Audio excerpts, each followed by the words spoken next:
what's really funny is that like I actually have not been great at offers, which made me really good at marketing because like I had to persuade people a lot before they saw the offer because like if I didn't, like the power of the offer itself was not going to be the thing that made it sell.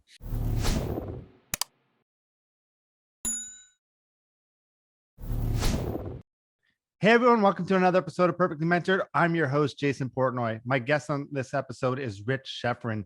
He is one of the best and top online growth experts, business growth experts. He's been behind some of the top gurus that you've seen on the internet. His clients have achieved billions of dollars in online revenue, and he himself has 3 businesses that have hit 7 figures. He does not hold back on this episode. This is an incredible one. You're going to want to pay attention. You're going to want to take notes. Check it out. Rich, thank you so much for being here. It's good to have you here. My pleasure, Jason. I'm excited to be here as well.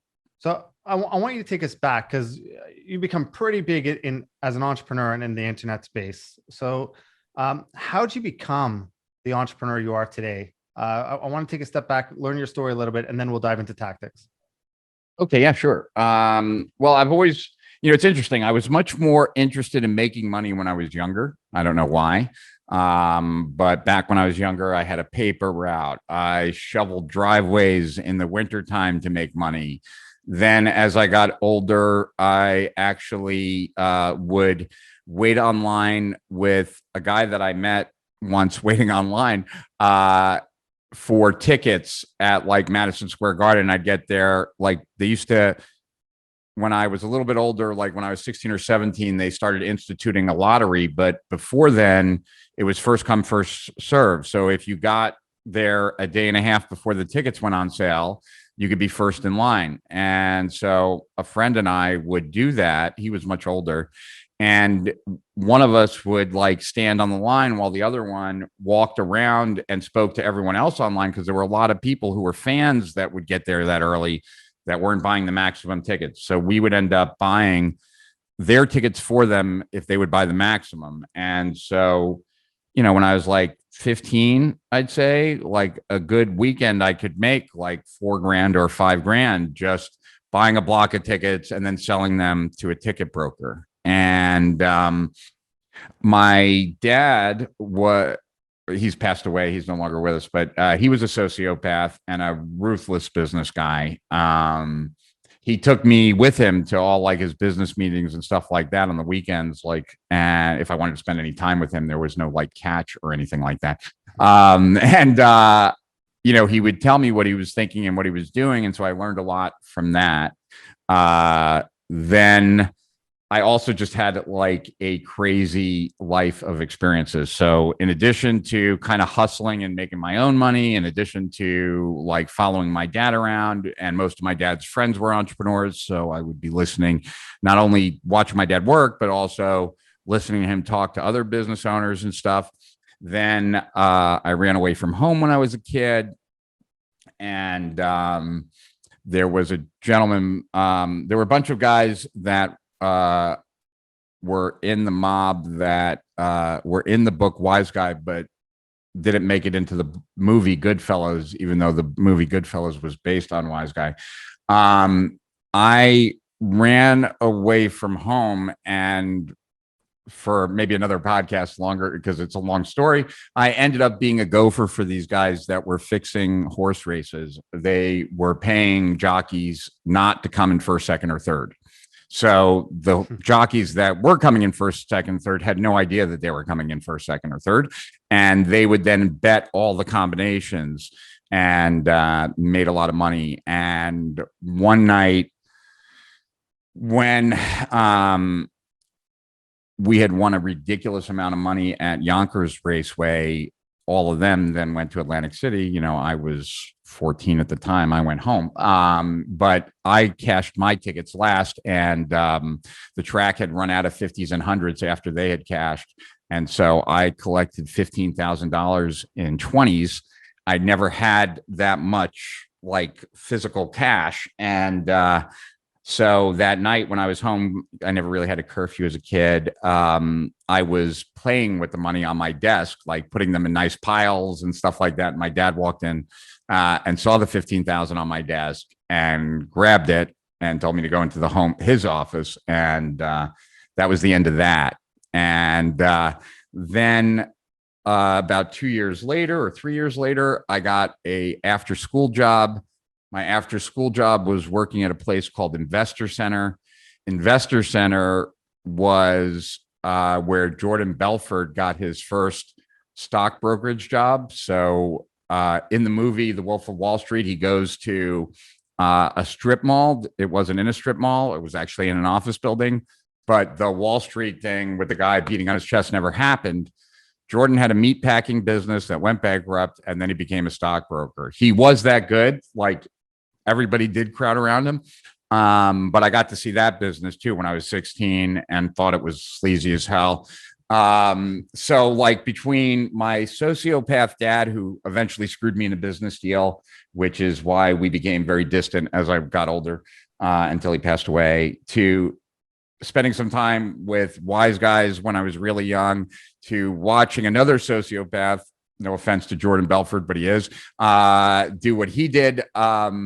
Those were the beginnings of business, I would say. And then I studied accounting in college because I always figured I was going to be in business, and accounting is kind of a language of business. So that was where I spent, that's what I majored in, and won a lot of scholarships from Arthur Andersen and Andersen Consulting. Took a year off from school, worked for Andersen. And when I worked for Andersen, I was very fortunate. I was able to work in every division. So, both in consulting and accounting. And, I got to spend a significant amount of the time, because I enjoyed it the most, strategic services, which was Accenture, back at that time called Andersen Consulting. That was like their equivalent, if there could be anything equivalent, to McKinsey. And so it was in that strategic consulting I loved the most, and I learned a lot from there. And then when I dropped out of college, actually, in my second semester senior year, so I could take over this family business that was failing. It was, my dad had this clothing store that he was going to get rid of. The lease had run out, or was running out, and it was losing money. The break even was like 3 million, and it was doing $1.5 million a year. And the lease was running out in like 7 or 8 months. And so I made a deal with him that I would drop out of school, take over the store, turn it around. And if I had it at break even or better by the time like it got closer to renew or not the lease, that he would renew it if we were break even or better, and then we would be partners going forward, and I would compensate him for any losses that happened from the day that I took it over. And so that's what happened. And I took the store from $1.5 million to $7.5 million. And we were the first store to bring like Diesel into the United States and a bunch of other brands. First store to like create our own music, and then that moved into like having our own music label, and then a recording studio in the store. And one thing just moved to the next. And I would say that like I've always followed my passion. So when I lost my passion for the clothing business and for the music business, I gave it back to my family, and then wanted to do something else. Didn't know what, but knew that I would find the next thing. And that's what led me into hypnosis. I read an article in Time Out magazine about a hypnotist, Julie Flanders, and this author who wrote the article had gone for a hypnosis session. It sounded interesting to me. I had never been hypnotized. So I went, and I'm highly hypnotizable. So it was a profound thing for me. And so then I went for more appointments. Then I started studying it. Then I decided I wanted to open a business around that. And I would say that business, more than any other business that I've had, and not that I've had a zillion of them, but I've had maybe like about 10, more than any, really is responsible for me being here today. And the reason for that is that the hypnosis business was the first business that I was involved with that was a direct response business. And so everything I thought I knew about marketing, everything I thought I knew about advertising, because like we had made the store like the hot store in Manhattan, but that was all like image and PR. And like we would run full page ads where, it's just a picture and the name of the store, no call to action, no anything. Right. And so what happened when I first opened the hypnosis centers well, first it was just a hypnosis center. And first, before that, it was a hypnosis office that was in the building that would become the center. But the more I liked the ad, the worse it did. The cheesier I thought the ad, the better it did. The more embarrassed I was that it was my ad, the better it did. And so very quickly, there was a lot that I realized I had to learn. And that's what eventually brought me in touch with like Dan Kennedy and Gary Halpert and Jay Abraham. And I guess, the hypnosis company grew really fast. We grew to about 13.5 million. And then in 9/11 happened and we lost our phone lines. I had never had a business that had gone backwards. And I had tremendous confidence in my own abilities because everything so far that I had touched had kind of turned to gold.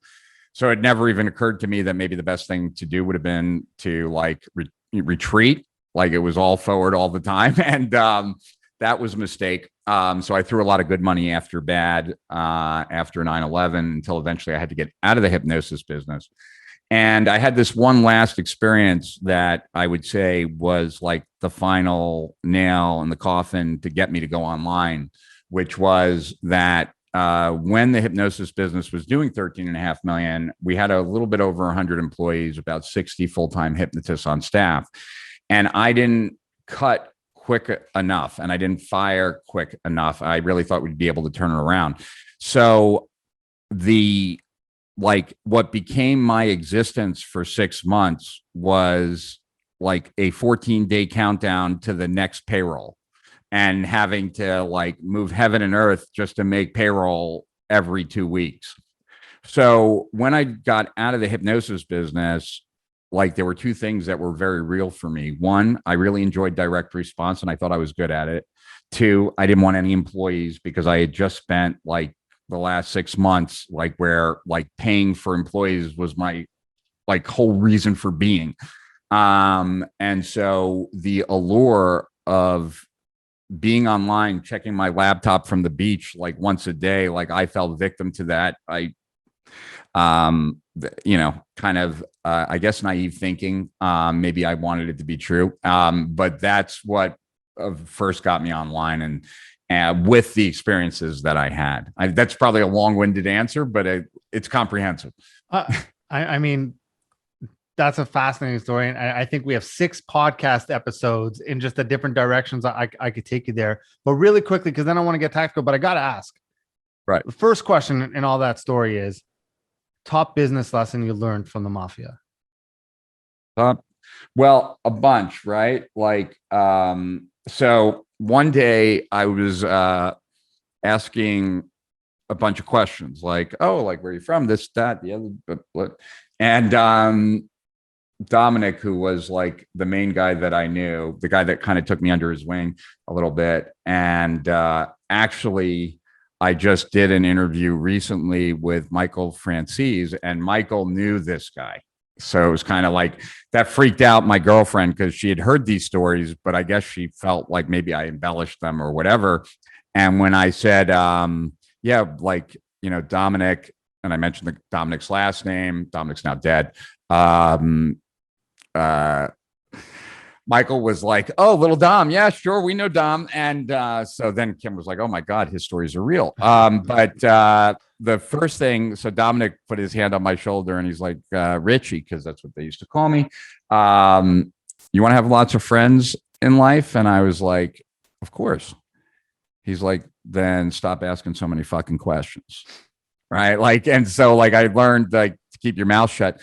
The other was like sizing people up from a standpoint of who they think they are, not necessarily who they are, but who they think they are. And a lot of people kind of reveal like more than they realize, pretty quickly, like insecurity, and things like that. So I would say that. And then I would say lastly, now you're making me insecure about the conversation we had offline yesterday. Now, no. And then I would say lastly, probably, and I don't know necessarily the best way to articulate this, but because this is pervasive in all business, but there's always an angle. Like, there's always an angle. Like there's always a way to get at the outcome that's easier, that is somewhat like veiled. For the mob, these ways were illegal, but even in day-to-day life, being a responsible legal citizen, there are those opportunities, like especially in marketing and things like that. So, even the example I gave about fixing the horse races, right, which is illegal, you wouldn't think that you would be like, it's not the first thing that occurs to mind. Like if you're going to try and fix a horse race and have a winning bet, to pay people not to finish like in first, second, or third, but that's the only way that you could actually guarantee it. Right. So that, right. And a lot of times when I'm doing a consult, at the end of the day, it's that same part of the brain, just within the confines of legality, that is kind of that element of trying to figure out, like, how can this entrepreneur or this business get to that outcome in the fastest way, with the most certainty, with the least amount of variables and things like that. So I'd say those things kind of, there's always an angle, like, don't ask so many questions. Another one would be, I learned this from my dad, but it was confirmed with them, like, keep your secret secret. Like as soon as you tell anyone your deepest secrets, they have power over you. I mean, this is kind of ruthless stuff, but that's what that world is. And fortunately, I got a small taste of it when I was a young kid. And by the time I graduated from college, I think they were all dead. So it was kind of a non-issue. I won't ask you the mafia secrets, but I will ask you, you're a master when it comes to synthesizing information. So, and I've just consumed enough of your content to know that. So I'm just curious, what's your process when it comes to taking and consuming info and organizing it, and being able to distill it to key points and be able to apply it and then teach it? Well, it's definitely changed over time. So the first thing I would say is that, and this is a marketing thing, but it's so true. And I learned this from Porter Stansberry, and Porter started and runs and co-owns a division of Agora called Stansberry Research. And Porter said the beginning of the sentence is something that if you're in marketing, you already know, but the second part is something that I never thought of, and most people, I don't think. And he says, people buy for emotional reasons. We all know this, right? But those emotional reasons are never resolved by the purchase. So, like, I've always bought a ridiculous amount of information, primarily in the form of books, but, courses as well and stuff like that.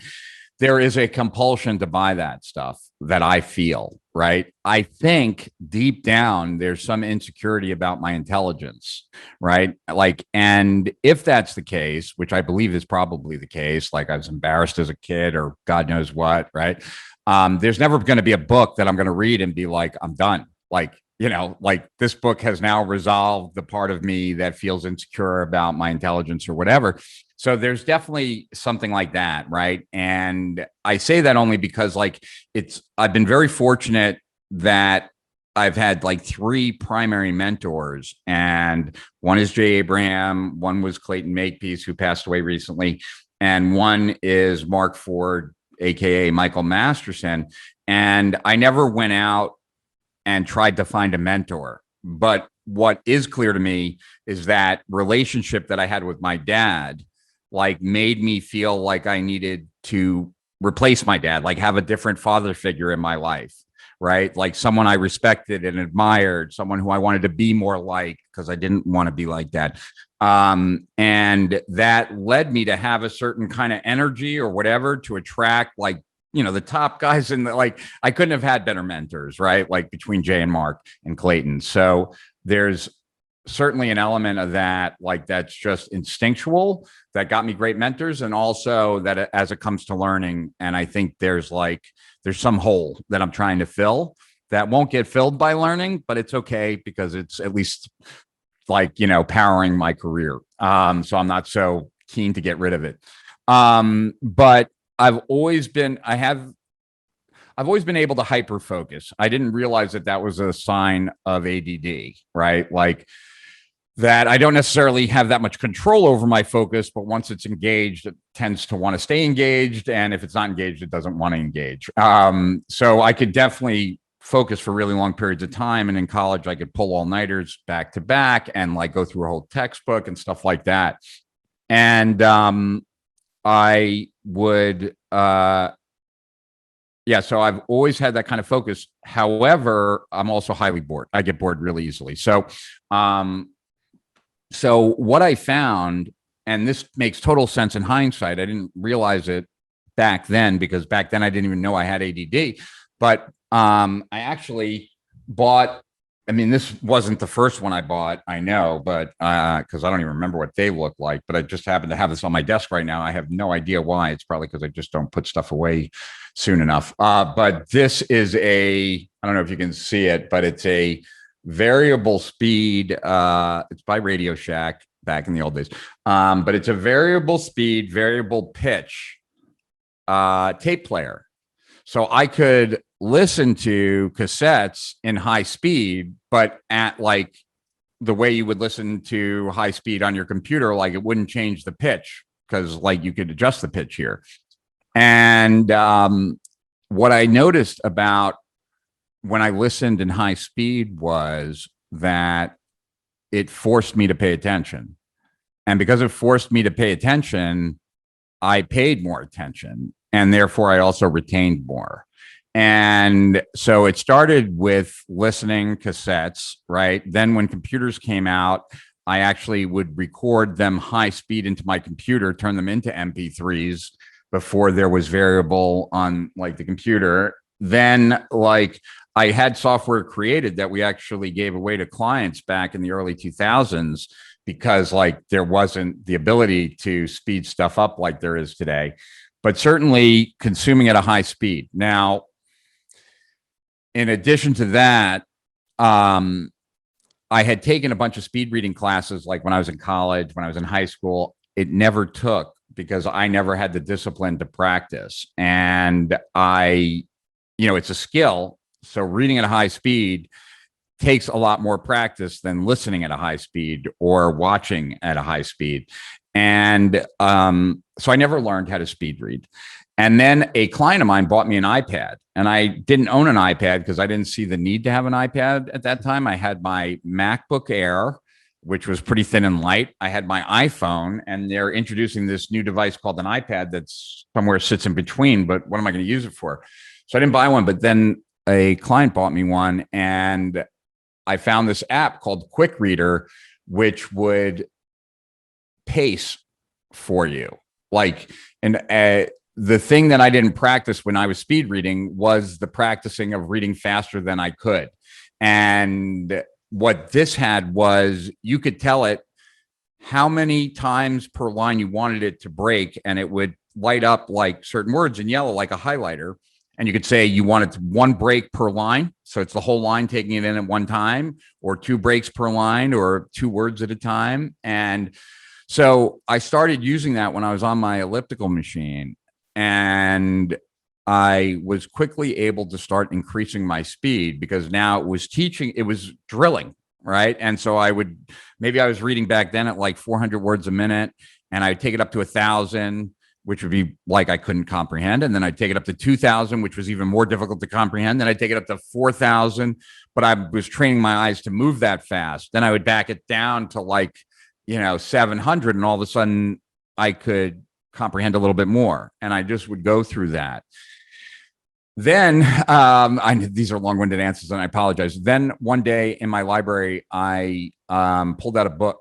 For whatever reason, I don't have a great memory, but I have a really good memory for what I read and consume. I don't know what that's about, but like, so I can remember like I remember I read this like in that book. It was on the right-hand side of the page. Like that's what I can remember. And I pulled out that book to review what I highlighted, and it might have like maybe that particular one, or maybe it's a lot of them.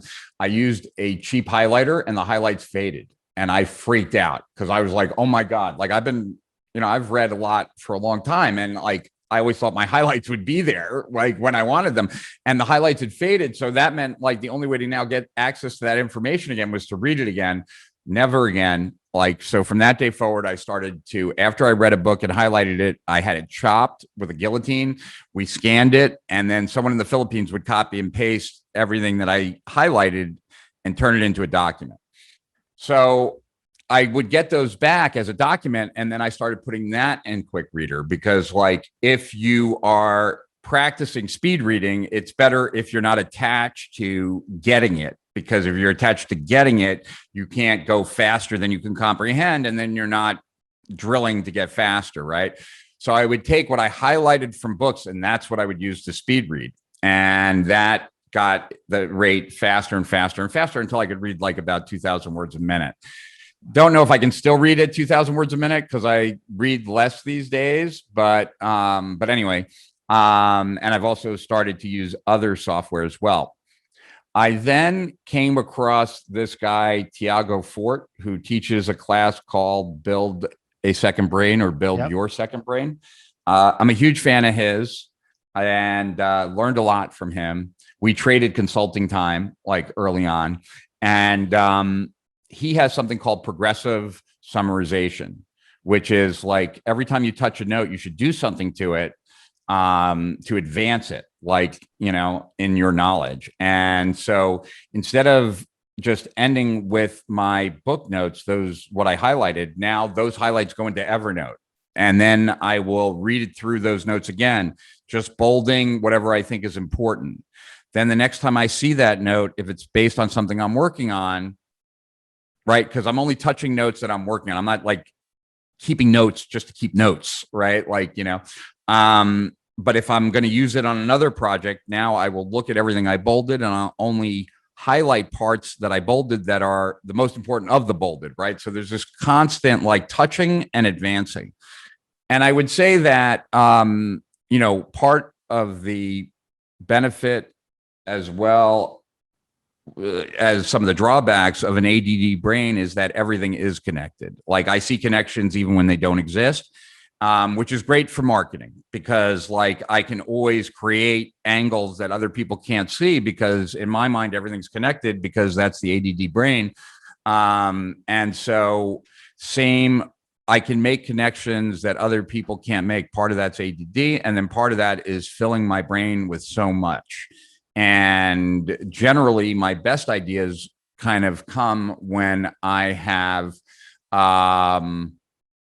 filled my head with so much stuff and I can't kind of figure it out. And then I walk away from it for a while, and generally the ideas come. But I would say that I'm always pursuing something. I went, and I guess like, this is how I approach knowledge, but it's also how I approach life. So I can speak to it as about life, but it definitely is answering the question that you asked me. And that is that like I went through a midlife crisis in my 40s, right? Like where I had a lot of goals in my early 20s, and I hit them all before I was 40. And there I was at 40, and I was like not very happy. And I didn't understand why I wasn't happy, because like my business was successful. Like I thought my family life was good. Like everything was copacetic, and I didn't really understand it. And long story about that. But one of the things that I realized was that, and this is so cliche, but, nonetheless, that like I was thinking that the destination was like the thing, when really it's the journey, right? and that every goal I ever achieved, I was really happy for like a week or two. And then like that just disappeared. Not that I was unhappy, but I didn't like, it didn't raise my base level of happiness. And I then figured, well, then what's the point? Like, this is at like a time when I wasn't at like the most resourceful. I'm like, what's the point of that? Like, why have a goal if you're only going to get a 2 week, like, why chase a goal for 4 years if you're going to get 2 weeks of happiness from it? It doesn't even make sense to me. Screw it. No goals. Well, that didn't work out very well. And so then back to the drawing board. I've kept a journal for like 30 years. And in my journal, I was trying to parse this out. And like for myself, when I looked at the times I was happiest in my life, I was always chasing something. I was pursuing something, and it didn't matter what I was pursuing. Like I had a crush on this girl in college, and it was like, I want to ask this girl out. I don't feel I'm good enough right now. I want to get in great shape. I want to get my life in order. And that, in the pursuit of that, like everything in my life, like got cohesive. Right. And that really, like, it is the pursuit of things that I feel that makes me feel alive, like going after things and wanting something. And that for me, it's all about the pursuit. When I'm pursuing anything, I'm happy. And it doesn't matter what I'm pursuing. Like as long as and that's kind of dovetailed into the way I look at goals these days, because to me, like if you're not motivated to accomplish your goals, that means you have the wrong goals, because the only purpose of a goal is motivation. Like, it's not like, you know what I mean? It's not if the goals that you have don't motivate you, then the whole purpose of what they are is not what they're fulfilling. Like the whole purpose of a goal is to motivate you to take action today. And if it doesn't, then you probably have the wrong goal, because your goal should be something that incentivizes you to go out into the world today. It's like I was talking to this coach I had at that time, and I was like, I walk into my library at home and I stand there for 5 minutes, because it's like, what do I want to do today? And there's no answer. Like, I just don't know what to do. And he was like, do you buy books? And I'm like, yeah, I have a library. He's like, do you buy them on Amazon? I'm like, yeah. And he's like, when you go to Amazon, do you know all the books you're going to buy? And I'm like, no, like I might just go for one book, but then I end up buying like 10 or 12, like on topic. He's like, if you approached your life like you approach your book buying, you'd probably be a lot happier. Like, just go out, and the world exists. Go out. You will bump into stuff. You will find stuff you want, and then you'll go after it. And so, that is just the way I look at life. And then to just circle it back to knowledge, I have a lot of respect for knowledge, maybe even a artificial, like too high, where I believe that there's always an answer, and that answer is always going to make things a lot easier. And so, like, most of my learning is coming from that, like trying to find an answer. And it's in that. So, like, when I'm coming at it from that perspective, I am highly motivated, right? And it's because I'm in pursuit, and that's what I'm about. But then it's also about like what I'm learning. And then when I wrote the manifesto, which was like the first report that really made me pretty well known, one of my mentors, Michael Masterson, said something to me about that report. He criticized some of my other reports. He had some like constructive criticism, but that report he was very positive about. And he said, like, this is a very common copywriting technique, but I get the sense that for you, it's real. It's not like technique. And he said, when I read this, I get the feeling that it was written by someone who just discovered a secret and is really excited to share it. And good copywriters can do that. And so maybe that's this, or you were just really excited, right? And like you felt like you had discovered secrets, right? And there certainly is an element to that I'm looking for a secret. Like whenever I've like created a new program or anything like that, it has been in kind of pursuit of that, like trying to figure like, and then bring back what I found, right? So whether it was like learning theory of constraints, because I knew it was powerful and I was convinced of that, then I could bring it back to the internet marketing community and I could sell people on something they had never heard of that they weren't looking for because like I had been sold on it. And then I had done a ridiculous amount of research so I could back it up. So I'd say it's a lot of that, but it's all those things combined. I definitely think there's some, I think what drives any kind of greatness on any level is some level of like dysfunction personally.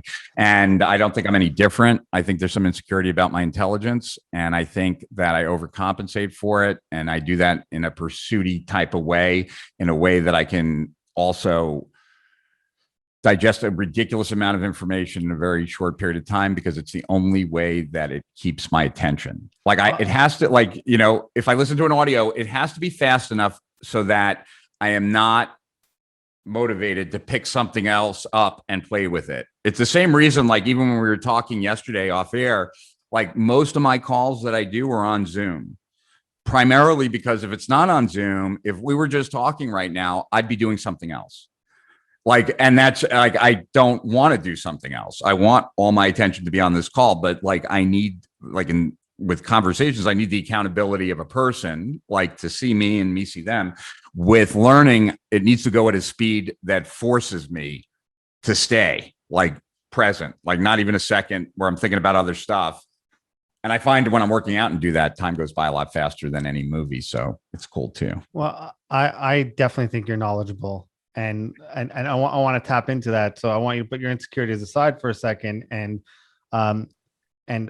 treat yourself as if you're knowledgeable. Because I think one of the biggest problems that are made on the internet, I want to get tactical for a second, is people blame traffic, they blame the media buyer, they blame a lot of things. But I think 90% of the times it fails, and maybe higher, is because people don't know how to create a good offer. So sure.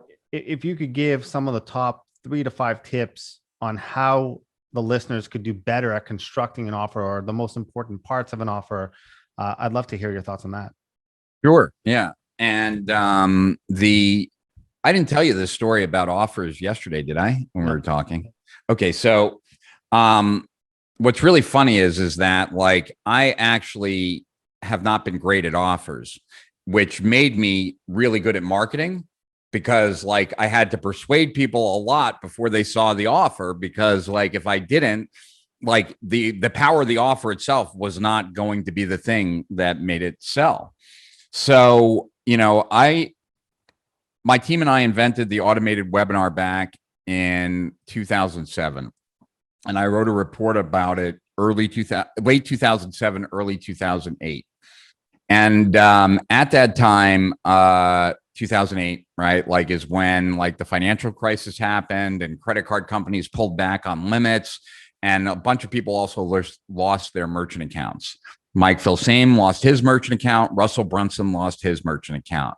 The impact of that was substantial. Like Russell owed the government over $1 million in back payroll tax, which you go to jail for. That's not the same as like, you know, income tax, right? This is money that you collected from your employees that you were supposed to kick up to Uncle Sam, and it had been gone.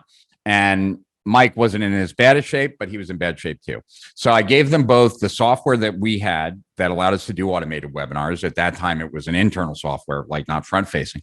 And the report I wrote on the funnels that should be created for webinars and stuff like that. And both Mike and Russell crushed it. And then Mike eventually took that software, created Evergreen Event Business, whatever, and then that Webinar Jam and stuff like that. And Russell, like within 30 to 90 days, I really don't remember like whether it was 90 or 30, it was something pretty like epic.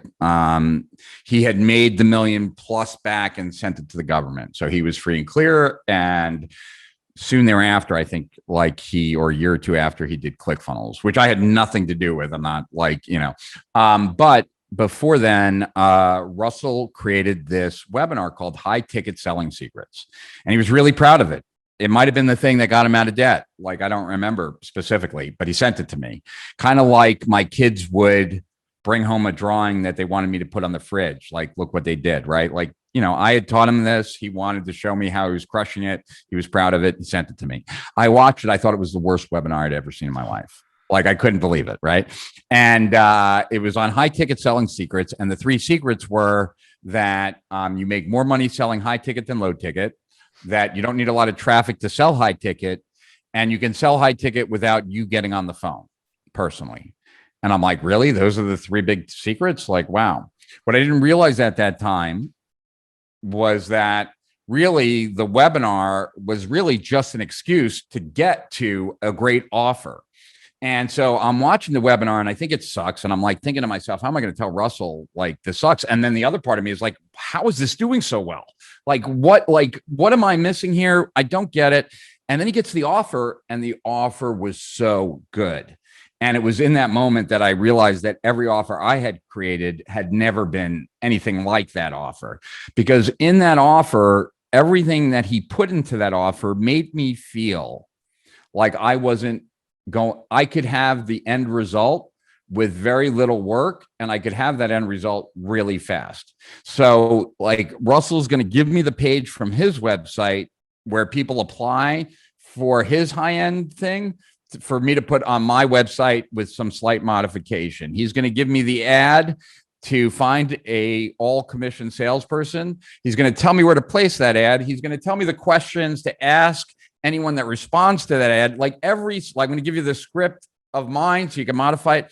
So in that moment, what I realized was that the offer is not only like, I'm going to give you this when you give me that, right? But that the offer really is everything to do with getting the final outcome. So it's the money that you need to give me to get what it is you need, and then everything that you're going to do with that or have to do with that to ultimately get that outcome. So the offer actually extends past the actual sale all the way to like actually completion of the goal. And so any offer that you create, the more it takes the onus of effort, or what appears to be the onus of effort, off the shoulders of your client or customer back onto you, makes the offer more appealing. Now, there's all the standard stuff, right? Like having a strong guarantee, right? Like having bonuses that counteract objections, right? So it's like, if I'm selling a business coaching program and, one of the objections is I want to figure out what my niche is first, or I don't know what my niche is, then I could have a bonus, right? That is, a special webinar for new clients that I'm doing next Thursday, that is on how to figure out the perfect niche for you, right? So now that becomes a non-issue for that, for that objection. So there are those objections, and there are the objections. This is really funny. This I've just learned recently. But I know some really good marketers who do this, but they didn't share it for Steal Our Winners. So I don't think I should share who they are, but I will share what they do. Really good copywriters and marketers. They include a bonus or two of a BS objection that lots of people throw up on things that are future oriented. So it's like, well, I don't want to lift weights because I'm afraid I'll look like Arnold Schwarzenegger, and I don't want to look like Arnold Schwarzenegger, right? Or like, how am I going to manage all these customers? Well, how many customers do you have? Well, I don't have any yet, but like, if I use your program, I'm going to have like all these customers, and how am I going to deal with that? Like, these objections that are like silly and stupid, right? But like, or like a woman not wanting to lose weight because then she'll have to say no to so many men who are hitting on them, right? So in any of those things, right? Like, create a bonus that actually counters that objection, like use it to your advantage, right? So it's like how to handle too many customers. We have because you're going to need that, or how to easily say no to guys, or give them a look so that they don't even ask, right? Because you're going to need this, right? So that makes offers more powerful. But what I would say, even to just step back from it for a second, and then you can ask me anything more specific about offers. What I would say is that one of the best things to do is to look at your business as a system that you're designing for your prospects to get a specific outcome. Right. So, this is kind of textbook business school, but I think it's valuable. Like if you look at Blockbuster and Netflix, same outcome, like watching a movie at home and enjoying it, right? Like that's like watching a home movie at the end of the day was what Netflix and Blockbuster both had. But Netflix was a superior system for the customer. It was a more like they got the outcome easier, right? So your business is a system for some group of people to get that outcome. And if you want to increasingly have better offers, then your goal is, right, to make it easier and easier for that customer to get that outcome without bullshit, right? Like So how do you develop that? Because I think one of the biggest questions I get asked is, what's my USP? I'm competing in the most saturated space, right? Like how am I different? Like I know you can't answer that, and everyone has to look internally, but right. But how do you develop your your USP or not drown in a red ocean? Yeah. So here's I go about it in a somewhat unique way, but it's something that I've taught, and it's something that's doable. So I look at, before I even get to the question though, there's another element to just add to it, and that is that there's a USP for a sales message, right? Unique selling proposition. But there isn't really an equivalent for marketing. So I developed something, and I wrote a report on it, created videos on it, called a core concept. And Russell picked up on this with funnels as well. But the core concept is the single belief that if your prospects believed it, the default response would be your USP.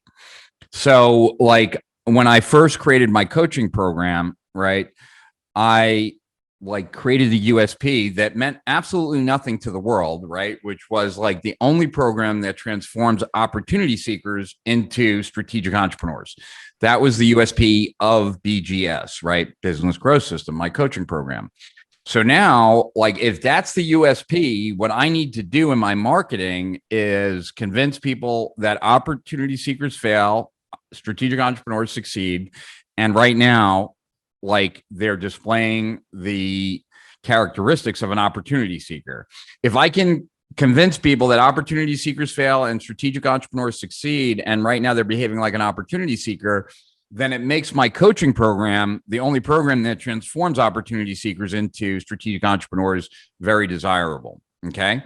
So that's the core concept. The core concept is the one single belief that people need to have in order to make your USP desirable. And then that single belief becomes the theme of all the marketing that precedes sending someone to a sales letter. Because you really shouldn't pass someone. When does someone go from marketing to selling? In my world, right, they go from marketing to selling when they believe in the core concept. When you can validate that, that's the perfect time to put them in front of that message. So marketing is about shifting beliefs about how to get an outcome. And then selling is about motivating people at a status quo to go after that outcome with the beliefs already in place that they're going to choose you. Right. So I've always looked at, in all the reading that I've done and all the thinking I've done, and because of the life experiences that I've had, I think reality is a lot more complicated than any of us can recognize. We quickly come to cause and effects in our mind that probably have a lot more variables involved. That reality is just a lot more complicated than our small brains can fully get our head around.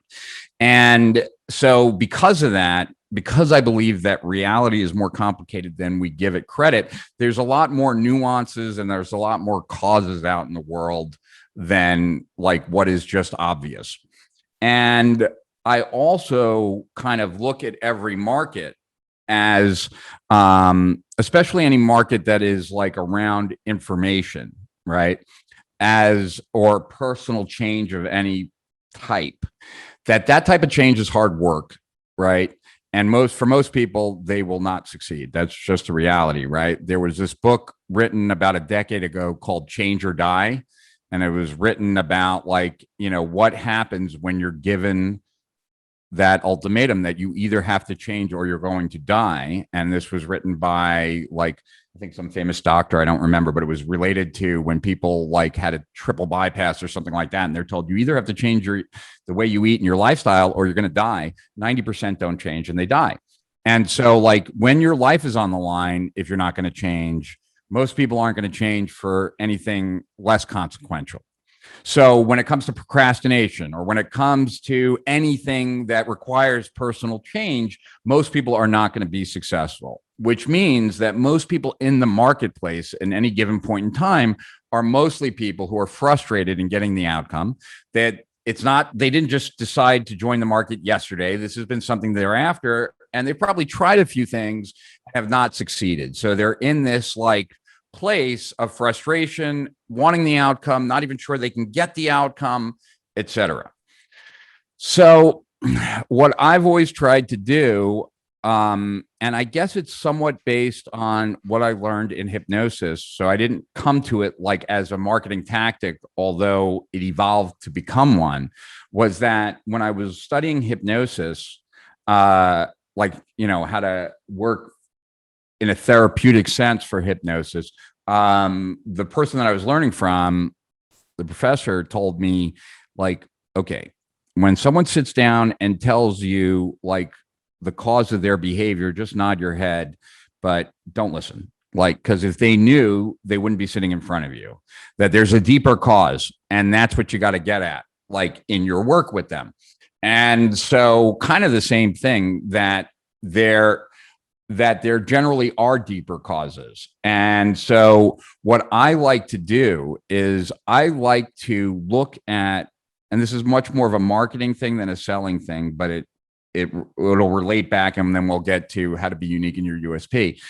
I will look at the problems that my marketplace has or the prospect has, and I will list them out, and I will then attempt to do a root cause analysis where I'm now connecting these problems, because what I want to do is I want to recategorize the problems that my prospect is experiencing, and I want to recategorize them as symptoms of a deeper problem. When I'm able to do that, that does a lot of things very effectively, right? The first thing it does is it gives people a reason why they haven't succeeded up to this point. And it does it in a way that is much more sophisticated and effective than telling someone it's not their fault, right? Like, because telling someone it's not their fault, like when you're trying to sell them something, isn't going to be that believable. When they come to the conclusion on their own, like, holy crap, I've been going about this wrong. I have the flu and I've been taking aspirin as opposed to whatever you take for a flu. I'm just treating the symptoms. I'm not treating the deeper problem. So that's the first thing, right? You're solving the real problem. Now, that means that a lot of their problems are going to go away in one fell swoop. That's very desirable. Another thing is you are offering a solution that no one else is offering. So that then allows you're offering a solution that no one else is offering. And by just the net outcome of that means that your competitors are really just offering Band-Aid solutions that are just aimed at the symptoms, not at the deeper problem. So I did that in the Internet Business Manifesto with my coaching program. And then I did it again in the very last report that I ever released big, like as a free report. And that was called the Entrepreneurial Emergency or the Uncertainty Syndrome. And that report was all about and I'm using this as an example to kind of the world is malleable. I started that report out, which that report sold people on theory of constraints, right? So how did I sell like millions of dollars worth of theory of constraints to an audience that had never heard of it? And I started out that report by asking people, like, what do you think is going to be the single biggest predictor of your success? Is it your passion? Is it your network? Is it your intelligence? Is it your strengths? Is it, I listed like 30 things, right? And I was like, what if I told you it was none of those? What if I told you that all those things really just define potential? And unless you're at your full potential now, adding more potential doesn't add more results. If you're not at your full potential now, then there's something that is currently constraining you from getting the results that equal your potential. And that is going to be the biggest predictor of the level of success you have at the end of the day. Not what is possible, but what is actually doable based on the constraints, right? So right now, in every system, there is a constraint. There has to be, or the outcome would be, infinite. At any given moment in any given system, there is one thing that causes like the output to be what it is. When you remove that one thing, it doesn't go to infinite. There'll be a new one thing that is limiting the output of that system. The goal of theory of constraints is to identify what that one thing is at any given moment, so that is your highest leverage point at any given moment. And so if you've been adding potential for all these years and you haven't gotten the outcome, this is the reason, right? And so that then got people interested in identifying what were their constraints, right? I first had to sell myself on it by doing the research and learning and being convinced this is an answer, like this will help people. But then what I'm attaching it to is something that has more power, but is not often spoken to. Now, there's benefits and there's negatives of that approach. The positive part of that approach is that like I have no competitors, like for the stuff I create, like, at least in those programs, right? There were no competitors. What I was offering was solely unique at the time that I offered it, and was able to sell it really well. However, like all my stuff needed an education to sell, right? Like, which is why we invented the automated webinar, because like it was either a report at first, and then it was like, how do I get people educated to appreciate this? Like, because I'm going to sell zero, like without that education, because it's not something. But what I would say also, and I don't know if this, I truly believe this. I could be lying to myself, but I truly do believe this. That way of marketing also allowed me to sell people what I felt they needed, not necessarily what they wanted. And I believe that one of the reasons why I've been so successful as a coach and why I have the track record I have is because I was not a slave to the market. I didn't sell what the market wanted, because what the market wants is never what they need. And so I was able to sell people the real things that would actually help them grow, because I was a good enough marketer to get them to want that when they didn't want that. So I've always used my marketing to create a moat around my product, but the moat was so good that like I needed an education to get my clients to that island, right? There's pros and cons, like I said. And so that was like the way I used to do it, right? I'd say that nowadays, I have this new product called Steal Our Winners, and that is much more like a front-end product that is designed.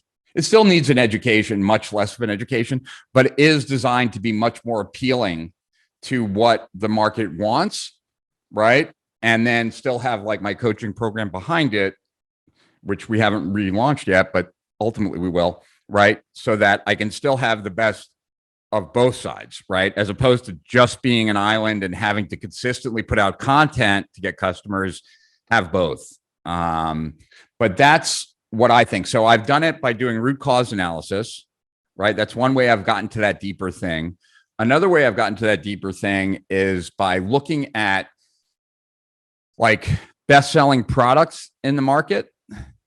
And then as like a thought experiment, like forcing myself to come up with an answer, like read this sales letter and figure out, why is this actually the problem, not the solution, right? And the goal with all these things, with the root cause analysis, with something like that, and I think I have like another way or two, and hopefully I'll remember as we're talking, but all of these are just like ways of coming up with angles, kind of like what I was saying, like about the mob. Like there's always an angle.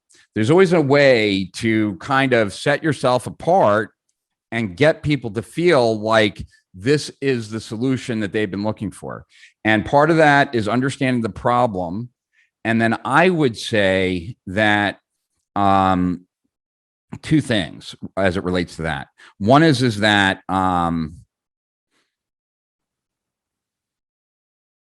well, actually, there's a little bit more than two things. So let me just unpack it because I think it's valuable. There's a quote that I have no idea who said. I've tried to figure out who said, but it's been appropriated to too many people. So I don't really know at the end of the day who said it. And it is that which is most personal is most general. That's the quote. That which is most personal is most general. What I take that to mean, and I feel like I'm in a good place to say it, being a coach and having worked with so many people and having so many people shared like their private thoughts and intimate moments, like Can I take a guess? Yeah, go ahead. That whatever you feel is your most personal problem, chances are everyone else feels the same exact problem as you. Exactly. And no one's sharing it because everyone's embarrassed by it. Right. So what I found was that a lot of times when I wrote my reports, I was writing to my old self. Like when people ask me, like if I write copy, and I'm like, I really don't know how to write copy because I only know how to write copy to people, to my former self. I've never had to study a market, like get into the head of people I didn't know, like what a paid copywriter has to do, right? Like I've only written to my market where I was a part of that market. It was much easier like to write to because I could know what turned me on or what I was struggling with. And so I always like, what I found is that when you can describe the problem as well or better than the prospect, there's an automatic belief that you have the answer. And that one of the biggest barriers to making a sale, and at least in my world, and I really haven't thought about it like in all worlds, so I don't know that I would make it a blanket statement, but it could be, is that one of the biggest obstacles to making a sale is that this does not apply to me, or this won't work for me. It's not about the thing, it's about me, right? Like, so, I've never had $100 million business. I've never owned $100 million business. I've had an 8-figure business, but not a 9-figure. And let's just say that I don't believe it's possible for me to have, right, a 9-figure business. I'm not the type of entrepreneur that grows a 9-figure business. And my mentor, Michael Masterson, Mark Ford, like he's had several billion-dollar businesses as well as several $100 million businesses and so on. If he said, I think you could have $100 million business, I have all these reasons why I don't think that's possible. I know that he knows how to build a $100 million business. Totally. Right. But I don't believe it's possible. I'm too flaky. I procrastinate. I do this, I do that. Like, I don't like conflict. Like there's all these reasons. Right. But if Mark were to tell me like, hey, I see the way you operate, and, the fact that you're flaky, that you avoid conflict, like these are actually good traits if you're trying to build $100 million business, because you need to be the figurehead. You need to be liked. So you need someone who enjoys conflict so that you can avoid all conflict, so that everyone looks up to you, right? That just gave a reason why all of these things all of a sudden now, I believe it's possible for me because he understands my situation. And so when the prospect feels like your before matches their before, or when you understand where they're really coming from because you can describe it, a lot of people would tell me after they read my free reports, it felt like you were looking over my shoulder, right? Obviously I wasn't. I was just writing about my former self, and it resonated with them. And it felt like, and what I noticed one time when I was doing a live stream with Dan Kennedy for some event, there were always more sales being made during the before story than the after story. And it seemed as if when a guest was talking about their before, if it resonated with the audience, there'd be a spike in sales. And most people don't realize the before story is more important than the after. But people can only project themselves into the after if they can see themselves in your before. And so the before is incredibly important, or the describing of their situation so well it's clear that you know what they're dealing with. If you think about it, if you were to, the reason you can flip through a newspaper or flip through a magazine is that most of the ads do not apply to you. And you say that to yourself as no, right? It's the ads that you stop and look at that you do feel apply to you. And so we want to create stuff where people feel like this is speaking to me, that it's describing my situation in the areas where I've struggled and haven't been able to get an outcome, giving me new information about redefining the problem that I'm really experiencing. And now with this new way of looking at this problem, I'll finally be able to solve it. And so I know that's a much more complicated answer than just it's great answer as it relates to the USP, but that's the way I look at it. Amazing. Yeah, no, I appreciate that answer. That was a great answer. I want to do a little bit of, be respectful of your time. I want to be a little bit some rapid fire questions for you. So ones that you should up. Yeah, sure. You think you can grow with Facebook without Facebook ads, without paid ads? Sorry. Can you grow without paid ads? Yes. I mean, look, I grew an 8-figure business with no paid advertising. It certainly is harder. It's not recommended. If you can't afford to buy a customer, you have no certainty in your business. As a business coach since 2000, as an online business coach since 2004, I've certainly seen my share of businesses that were totally reliant on organic traffic.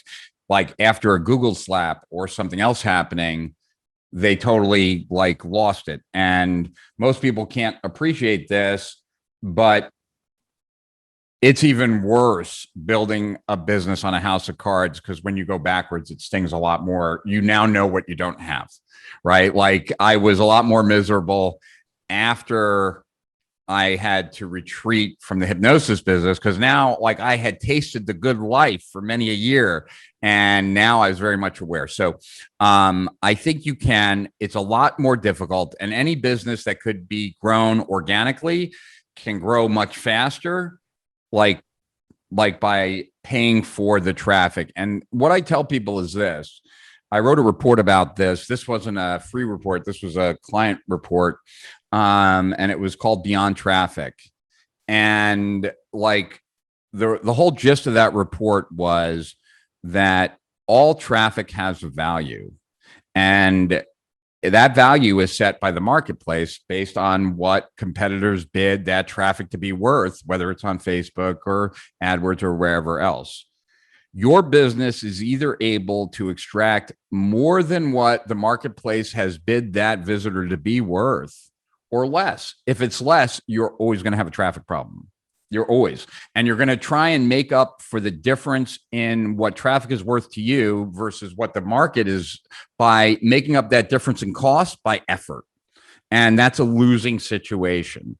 That at the end of the day, the only place to be is being able to extract more out of the visitor than what the marketplace says. If you're able to do that, you almost never have a traffic problem. If you're not able to do that, you almost always have a traffic problem. And so, I grew my business by free reports that then got people to want to buy a high-end coaching program with me. High-end was a lot lower price back then than it is today, but same difference. And I would say that in all of what I've seen out there, it's that approach is still the best approach for most people to start. Like, even though like in my business today, we have a low priced front end acquisition thing that is our main primary, that we then move people into coaching, right? That's not where most people should start. It's a lot harder to sell a $49 product and do it in a way where you don't go out of business than it is a $5,000 or $10,000 product. So nowadays, most people should start at the high end and then work their way down. And, in order to do that, they're going to need an audience of some sort. And so, yeah, I would say, I don't think it's impossible to grow a business by not advertising it, and some of the best growing products are actually where like the marketing is the product, right? Like, like an iPhone or anything like that. Yeah, there's any business that can be grown organically can be grown bigger and faster with paid traffic. Best way to grow your email list. The best way to grow your email list, I'd say, I assume through, are we talking paid or organically? Dealer's choice. I said Okay. best. Well, fastest way would be to put it in front of something, to put it in front of a successful offer, because then you're just getting paid, right? I have a couple different answers for that, right? Like, so I'll try and make them fast. One way to do it is to find other people that have complementary products in like your overall marketplace and do co-reg deals. So we have a deal like that right now where I did this 24-hour live stream. We cut it up into a docu-series. So there's one video a day for 10 days. And that access to that video goes away after 24 hours, and then the next one's available. And when you opt in for those free 10 videos, right? When you get to the homepage, instead of there being an opt-in box, there's just a button like, I want the 10 free episodes, right? And instead of going then to an opt-in page, it actually goes to a lead cart. It was actually created by a gentleman by the name of Jeremy Blossom. And on the right-hand side is an opt-in box. On the left-hand side is a cart, like a shopping cart, but for different things. And so on ours, for example, when you're going past our opt-in process for the 10 free episodes, you're also offered a free $100 million swipe file. If you take that, Todd Brown is going to get your name. You're also offered some kind of report, I forget what it is, but if you take that, Traffic and Funnels, Chris Evans and Taylor Welsh are going to get your name. And there's like a free account for Groove. And if you take that, Mike Filsame is going to get your name. All three of them, we have a deal where they pay me $3 a lead for that, right? When we have an option of 3 different choices, on average, people take 1.5 choices.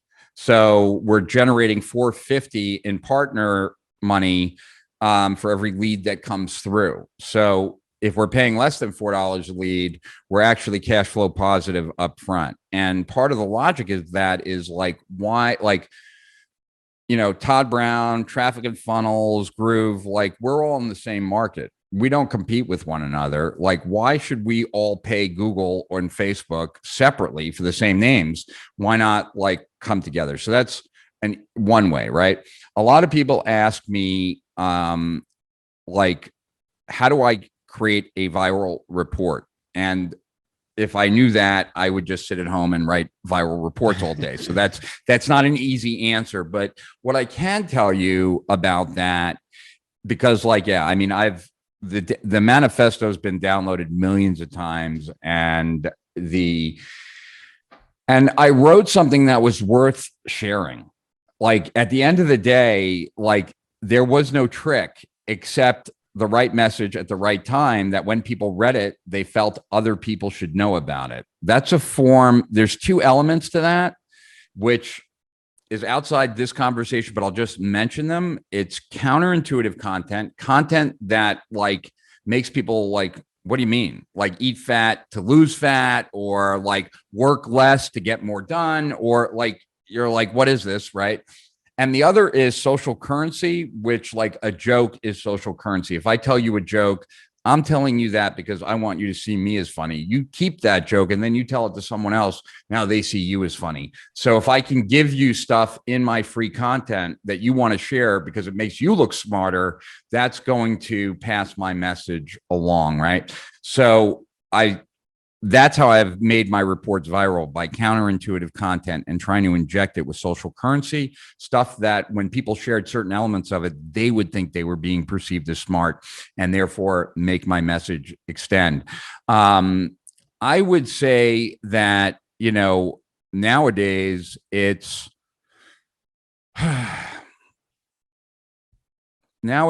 I think you have to, the easiest way to grow a list is certainly on the back of a winning promo. That's for sure. If that's not possible, then I would say that even some old ways of doing it could be very successful today. So like Mike Filsame has grown Groove from like 3 million to 50 million in a year with his partners by basically using butterfly marketing all over again. So that was like a methodology that Mike had a gazillion years ago. So, JVs are obviously a great way if you have like a high converting offer that makes it worthwhile for people to send traffic to. But what I would say that there are always, this is probably not an answer you would expect from me, but there are always opportunities. There's like, I wouldn't say that people should spend their time chasing them, but there's always an opportunity out there for like traffic that is underpriced, right? Like you're not going to find that on Facebook anymore, but like 5 years ago, you could have found it on Facebook, right? Nowadays, like, I don't know that YouTube is underpriced, but it certainly is one of the best performing places right now. Push traffic is insanely cheap, and there's tons of push networks out there. And, if you can't make an offer work on Facebook, you're not going to be able to make it work on push traffic. But making something work on push traffic is easier because from a standpoint that you don't have the same terms of service, none of that stuff to deal with. And if you can get something to work, there's tremendous scale. So that's what I would say. You mentioned YouTube. You're pretty solid on YouTube organic content. What's the secret sauce behind that? I wouldn't say that I'm that good on art. Like I'm trying, like I You're pretty good. Well, I believe it or not, I actually had like a lot more juice in Google video. Like I had videos that had like tons more views than any video I have on YouTube now, like in Google video. And then Google bought YouTube. So Google video disappeared, but I used Google video in my first launch in 2006. And I think that YouTube is still where tomorrow's like stars are going to be discovered. So there's a draw of that for me in like, in and of itself. I mean, I don't know Tai Lopez, and there's no like screaming part of me that like needs to meet him, but he certainly has done. I don't know anything about his business. I don't know whether he's a good guy or a bad guy or anything like that, but I've seen him on YouTube. I've seen him explode on YouTube when he was like doing the early videos, right? Not that early. I mean, YouTube had been around for years. And then he's parlayed that now into buying Radio Shack, buying Dress Barn, buying like all these brands. So, it's pretty amazing. And most people have seen Tai Lopez, which is kind of shocking, right? That you could like advertise your way to that notoriety. So I would say that I'm very keen on YouTube. I wish I understood it better. Like, from a standpoint of, what I'm trying to really understand right now as it relates to YouTube, and I don't have the answer to it, but this is the pursuit, right? Is that I was going out to LA like about a month ago and I was going to meet Michael Franzese, and I was going to do a video with him. And I felt like if I'm going to do that, I need to watch some of his videos. And so I started watching some of his videos, and I'd play them in the background. And Kim, my girlfriend of 10 years, was listening to, and she's generally not interested in stuff like that, but she was fascinated by him because he was such a good storyteller. And I found it so easy to go from one 20-minute video to the next 20-minute video to the next 20-minute video to the next one. And I also find it's really easy to listen to Joe Rogan that way. Like when I'm listening to Joe Rogan, it feels like there's two friends in the corner having a conversation and I'm just listening. And therefore I can go outside and come back. They're still talking. Like I don't feel the need to listen to hear everything, but I feel comfortable like listening to that. And I felt comfortable listening to Michael Francese's stories. And I don't know that. Well, I feel like marketing content is not that. Like when you're teaching how to, you don't go from one 20-minute video to the next. Like when people are watching your how-to videos, they're not like doing that. And yet that's the secret to YouTube success. So I thought it was like keywords and ranking high for phrases because YouTube is the second most traffic search engine. But I'm ranked number one for digital marketing strategies. I'm ranked number one for how to get new customers for your business, like a ton of different keywords that I just started playing around with because a team of guys came to me and said, we can get you number one rankings. Let us prove it to you. Those things pale in comparison to like the interview I did with Michael Franzese. And that's because the interview I did with Michael Franzese, it's not that lots of people are looking for it, but YouTube is got it in suggested videos down the right-hand column. It's in like their homepage for a lot of people who are into mafia stuff. And so all of a sudden, like that's generating a lot more traffic than any of the ones that I'm ranking high. And so the nut that I want to crack is what would be really good, valuable marketing type content for people who do marketing online and build businesses online that would be easier to digest, that you could go from video to video to video, because that is the secret of YouTube. You're a tech guy. What are your must-have, can't live without apps for, I guess, productivity? Aside from the obvious Zoom, Slack, Loom, all those things, what are some apps that we probably haven't really heard of that you use and need?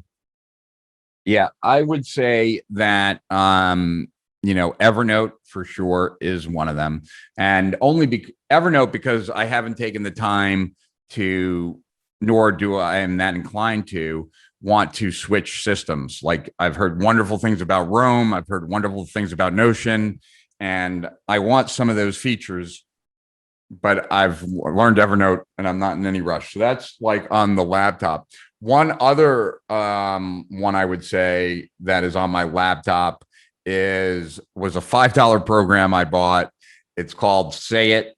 And what Say It does is allows you to put any text into a thing. It will read it to you, but even more important than that, you can output an audio file. So you set the speed, you audio. So like I can take my book notes, throw it in there, and then I have an hour-long audio of just it going through my notes, right?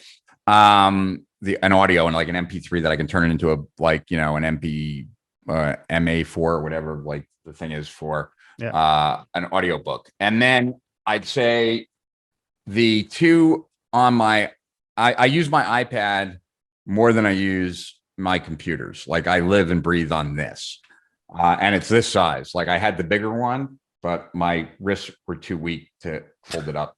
And it seemed good for TV, but it didn't seem good for reading and stuff like that. So I mentioned earlier, Quick Reader. So that's I still to this day, it's what I learned how to speed read on. And I still like what I would do often is I would review like books, my notes on on a bunch of books that were related to a topic that I had to work on that day. So for example, like if I had to work on copy for a day, I could read all of my notes of the top copywriting books I've ever read in under an hour, like Breakthrough Advertising, How to Write a Good Ad by Vic Schwab, all the stuff by Caples and Hopkins and everything else. Cause I already have the notes in here, and at speed reading it, I can just refresh my memory of all that stuff. So Quick Reader is a great app, and I love it to this day. It's probably one of the apps I've had the longest. And then I found this other app a couple years ago. It's really kind of messed with my reading process a little bit because it makes things a little bit too easy. And it's called Voice Dream, like dreaming at night, Voice Dream. And what Voice Dream does is allows you to, it reads to you, but you can upload an EPUB or a PDF and it will pace and it will read to you. Now, the downside of it is that the fastest it can go is like 670 words a minute. The average person speaks at about 200 or so, 250, I think, is what the average person speaks. So it's still much faster than normal, right? And I can go through like a hardcover bookstore book in under 2 hours at that speed. But that's what I use a lot these days when I'm on the elliptical, because it's at 670 words a minute. It's flashing on the screen the words. It's reading to me the words. I have my headphones in and I'm working out, and time will go by extremely fast that way. So I can't recommend Voice Dream enough. And I'm trying to think if there's anything else that I use that much. I'm just looking at my apps. I go in and out with Feedly. So I would like say that and I do want to start using Feedly a lot more, primarily because I find the emails that I open the most frequently are curated emails. They're the ones that I have the biggest fear of regret of potentially missing something. Because it's easy to say okay, I'll catch up with that person the next day or 2 days later. But if it's a curated email, those articles, you either learn about what that person thought were great articles in this email, or they're gone forever. And so I find myself very compelled to open those kind of emails, and I want to potentially move my business, at least in having some of those emails. And so Feedly is probably going to be very important to that. I'd say for my team, Slack, and which everyone uses, but I learned this from the guys that own Build, Grow, and Scale, Tanner and Matt. Tanner Larson. Yeah, they told me about this Slack channel that they created, that we created at my company. They have a gratitude channel. And in that gratitude channel, it's required for employees to do the first 30 days. Then it's up to them if they want to continue or not. And it's 3 things that you're grateful for, 1 thing that you're grateful for in your personal life, 1 thing that you're grateful for in your work life, and 1 thing that you're grateful for about yourself. And that channel has my team and I much more cohesive. And it's like we all go out at the end of the day for drinks or something like that and get to know each other. Because when we have to share something that we're thankful for about ourselves, we're forced to reveal stuff about ourselves. And when we're thankful for something at work, half the time it's about someone else that we work with, and they're going to read it. And personal life is personal life. So I'd say that, yeah, the Slack channel gratitude is what makes me happy and keeps me tied to my team. Quick Reader is what helps me speed read. Voice Dream is what allows me to go through a lot of information when I'm too lazy to read. And then Evernote is where all the information goes so that it eventually gets locked and loaded. And instead of going to social media to break up a 5-minute break, I will open Evernote to a random note and then peruse it, highlight, bold, or whatever. And that gives me that break as opposed to going down rabbit holes in social media. Top 3 books every entrepreneur needs to read. I would say I'm going to give you some random ones that most people probably haven't read, as opposed to the general ones that everyone reads. The Courage to be Disliked. It's a great book on Adlerian psychology. It was a bestseller in Japan. Adler was a contemporary of Jung and Freud, and he had a very different perspective. He was the opposite of Freud. Freud thought your past determined your future. Adler kind of thought your future determines your present.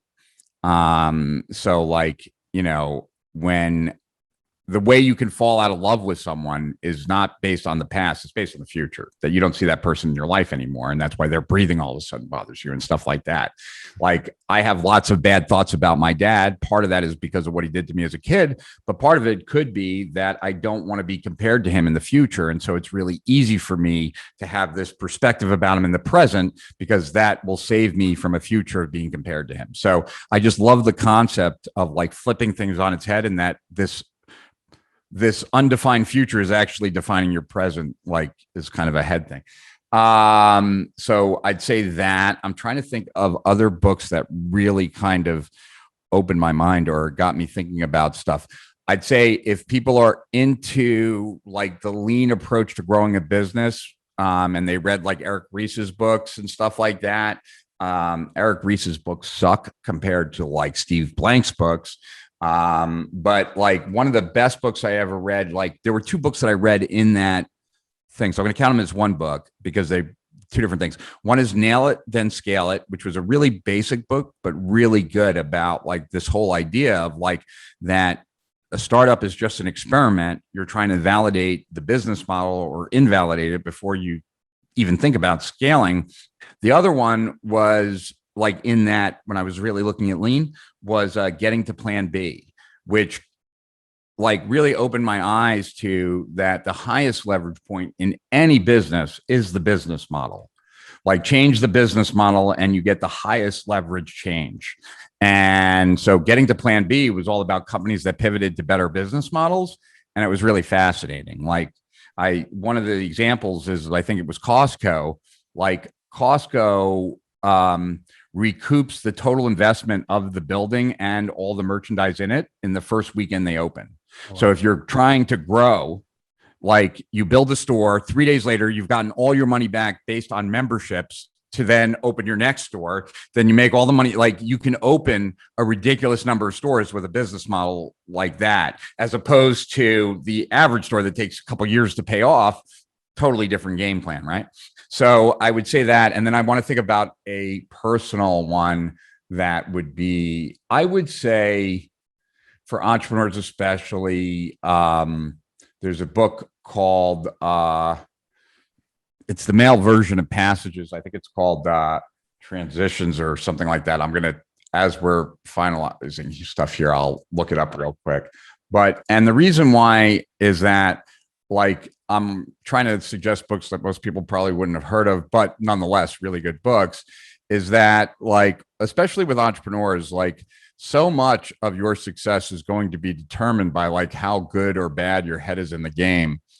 And what a lot of people don't realize is that there are very predictable transitions that you're going to go through in life. Like as you age, as you go from your 40s to your 50s, from your 20s to your 40s.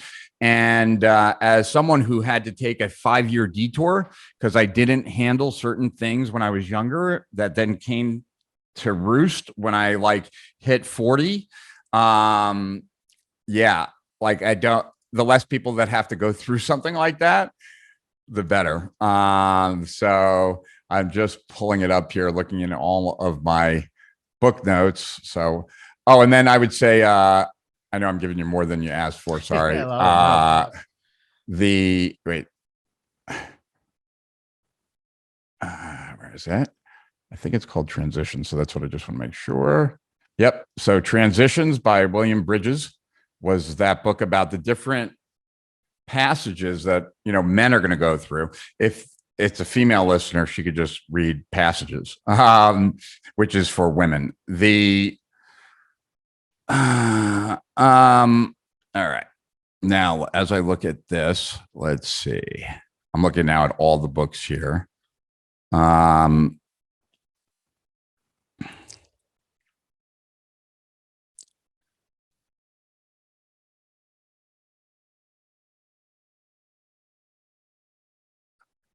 You know, I'm going to do it by now a different way. Hold on. Because there was one marketing book that I thought really kind of was way ahead of its time.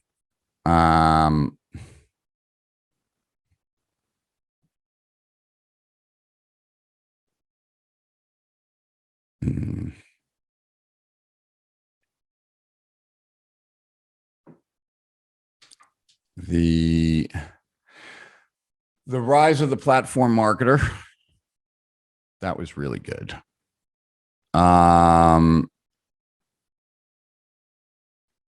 And last one.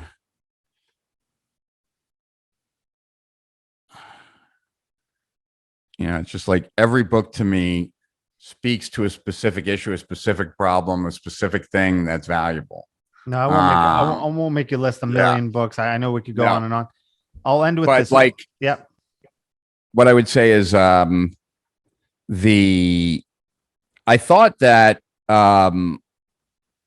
that this was not the book I was going to say, but I think it's really good. I think that Oren Klaff's latest book, not Pitch Anything, but like Flip the Script or something like that. Yep. I think that's, or Flip.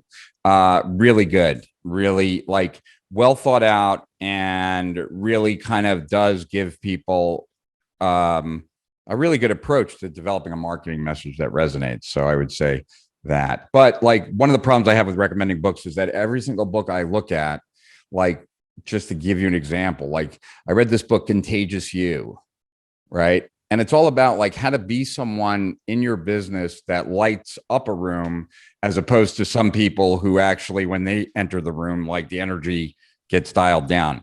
Is it one of my favorite books of all time? No. But as it relates to corporate culture and really being the leader that your business needs to be, probably one of my favorite books, right? So I have, like, when I look at my book list, I'm like, well, it all depends. Like what, like if you're an info publisher, then maybe the book Think, Using Pink Sheets, which is all about how to create models and frameworks out of your stuff. Extremely valuable. So yeah, just like every book to me, I don't have a favorite book. I have a favorite book for a topic. Got it. Well, then last question. Okay. You wear the same colored shirt. Yeah. Why? Well, so the first reason was that my ex-wife, who's still one of my closest friends, she said to me one day, I like the way you look with a black V-neck on. And I said to her, do you think that I said something like, do you think that you just like it, or do you think I just look better in general? Like, and most people would agree. And she's like, I think most people would agree. And I'm like, well, then so, like, then why would I wear any other t-shirt? Like, you like the way I look in it. You think most people like the way I look in it. Like, then that's it. So that began just like with the t-shirt.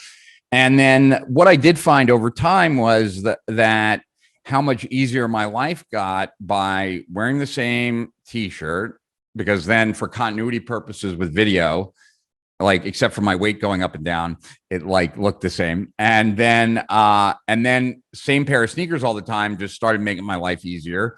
But I wore Converse for 10 years. And now I'm changing the shoe. So I'm like in transition right now there. And the same pair of jeans that I liked a lot, which then started to save me a ridiculous amount of money. I could pack really easily. At the end of the day, though, it's about just eliminating friction.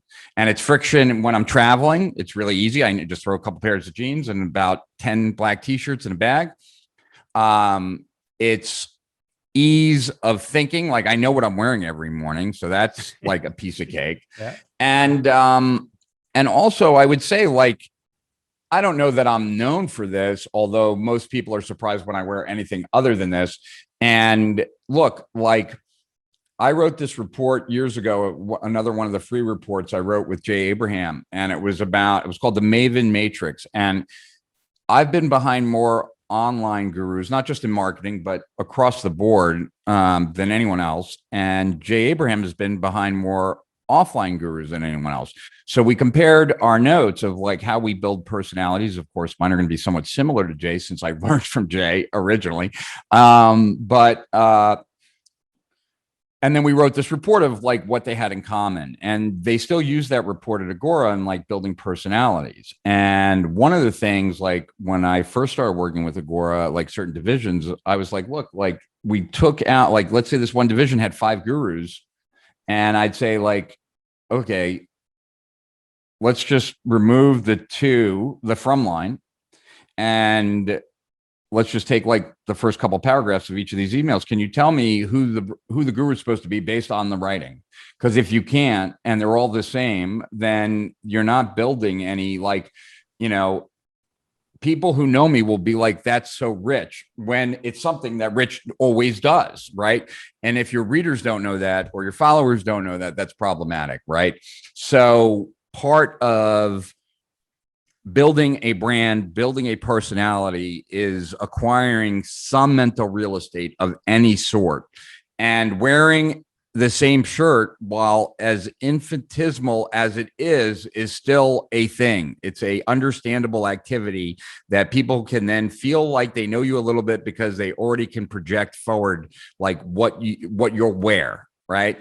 Like small detail, but it starts breeding familiarity. The primary reason I do it is because I got a compliment and I'm vain and I want it to look good. But over time, I've recognized those benefits too. And so those are reasons I still do it.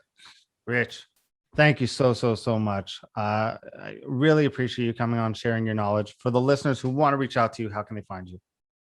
Well, they can find me on my website, strategicprofits.com. If they're a little bit more ambitious, they can join our Facebook group, which is free. And it's also called Strategic Profits. There, I put a bunch of resources, like some of the reports I've mentioned and stuff like that, I throw into our Facebook group. And, I will return back to coaching probably within a couple months, but the product that I'm most excited about, like of any product I've ever created, and it's partly because of what it is a program called Steal Our Winners. And what Steal Our Winners attempts to deliver each and every month, and so far we've been very successful at it, is anywhere from like 8 to 10 current strategies or tactics that are crushing it online today that most of the world doesn't know about. Because I've made the biggest leaps in my career when I found or invented those things myself or discovered someone else's. And so that program is like my baby. And that's what I've been focused on for the last year. And it's growing really well. So that's called Steal Our Winners. But they can find me on YouTube, Rich Schrefen, right? But if they remember Strategic Profits, that's the name of my company. Strategicprofits.com. That's probably the best place. Love it. Thank you so much. Really appreciate you. My pleasure, man. Look forward to meeting you in person when the COVID experience is done and Canada reopens. For sure.